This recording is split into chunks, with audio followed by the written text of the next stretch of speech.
हिमाचल किसान सभा और सेब उत्पादक संघ ने आज विधानसभा के बाहर अपनी मांगों को लेकर प्रदर्शन किया। किसान सभा के बैनर तले किसानों ने पंचायत घर से विधानसभा चौड़ा मैदान तक एक मार्च निकाला, जिसके बाद किसान सभा के अध्यक्ष कुलदीप तंवर ने कहा कि आज शिमला में आयोजित रैली के माध्यम से किसानों और बागवानों ने कृषि भूमि के नियमितीकरण और बेदखली के मुद्दे को सरकार के सामने रखा है। 4 लाख लोगों ने में फॉर्म लिए, मगर उसमें से लगभग 1.25 लाख, टू बी एग्जैक्ट 1,67,339 लोगों ने आवेदन दिए। उन किसानों ने अपनी जमीन को रेगुलराइज करने के लिए कहा था, मगर सरकार बदल गई। मगर कुछ लोग हाई कोर्ट के अंदर गए, उसे स्टॉप किया गया और उन लोगों को हाई कोर्ट ने बाद में एक एनक्रोचर घोषित किया और उनकी बेदखली शुरू हो गई।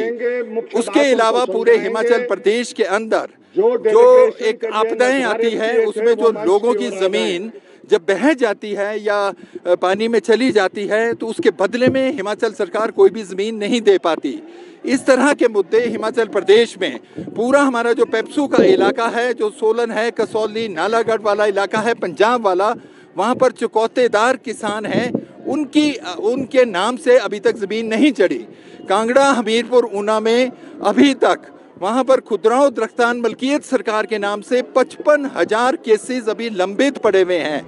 वहीं मुख्यमंत्री सुखविंदर सिंह सुक्खू ने किसानों और बागवानों के हितों को सरकार की प्राथमिकता बताया। उन्होंने कहा कि सरकार भूमि से संबंधित सभी कानूनी पहलुओं को खंगाल कर समाधान निकालेगी। सीएम ने यह भी बताया कि सुप्रीम कोर्ट ने टीएन गोदावरी मामले में प्रदेश सरकार को पार्टी बनाया जाएगा और इसके लिए बड़े वकीलों से पैरवी करवाई जाएगी।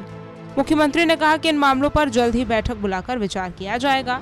उन्होंने कहा कि यदि कानूनी अड़चनें न होती तो प्रदेश सरकार यहां कार्य जल्दी पूरा कर देती।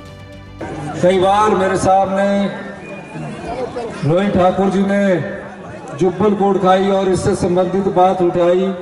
सिंघा साहब भी कई बार रात के 11-11 बजे, सुबह 6-6 बजे उठकर फोन करते थे कि इनकी समस्या है।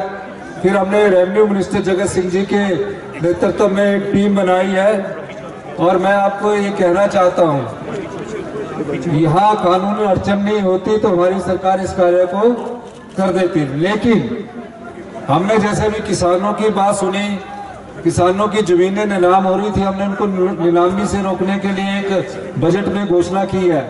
आप बागवानों की, क्योंकि सिंघा साहब, तंवर साहब, संजय जी मेरे को बार बार कहते थे, हम जो भी इसमें कानूनी रूप से आपकी सहायता करने की बात होगी उसमें हम खड़े होंगे।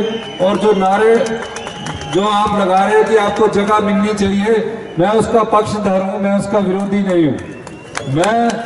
क्योंकि हमारी सरकार जो है, अगर इसमें किसान और बागवान हमारी सरकार की प्राथमिकता में है। बहरहाल सरकार का कहना है कि किसानों और बागवानों के अधिकारों को लेकर हिमाचल प्रदेश सरकार गंभीर है और मुख्यमंत्री ने कई मुद्दों पर जल्द समाधान का आश्वासन दिया है। हालांकि कानूनों के जटिल पहलुओं के कारण कुछ मामलों में देरी हो रही है, लेकिन सरकार लगातार इन मुद्दों को हल करने के लिए प्रयासरत है।